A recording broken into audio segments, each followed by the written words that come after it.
Kawasudo nyako Ramogi podwane mane motenre kod weche mag ng'iyo ni to weche mag pok mag omenda ne counties dinade.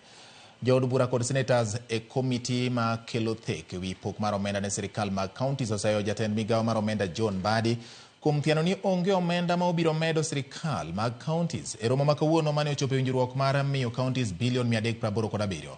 Senator ma Nairobi Edwin Sifuna onyiso Mbadi ni ok onyal wacho ni ok obi medo counties omenda nikech pesa mag sirkal gin osuru mag jopiny. Wach ma kamano bende ne osir lwedo kod jood bura mag ODM e komitino ka giwacho ni weche mag Mbadi ok nyis chung' mar ODM e wi sirkal mag counties.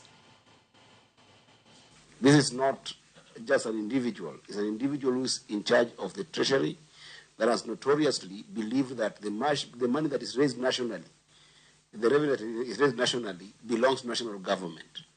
The money that is raised nationally in this country, if you read Article 202 all the way to 203 of the Constitution, that money is not for the national government. It is money that must be shared between the national and county governments.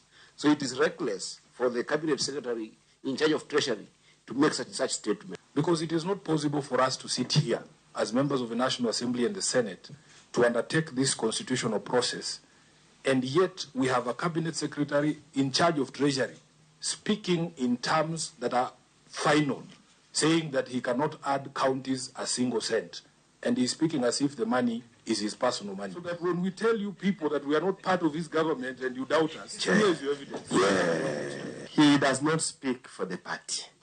Whoever speaks for the party is Senator Sifuna. And Baba has been explicitly clear that ODM is not part and parcel of the Kenya Kwanza government.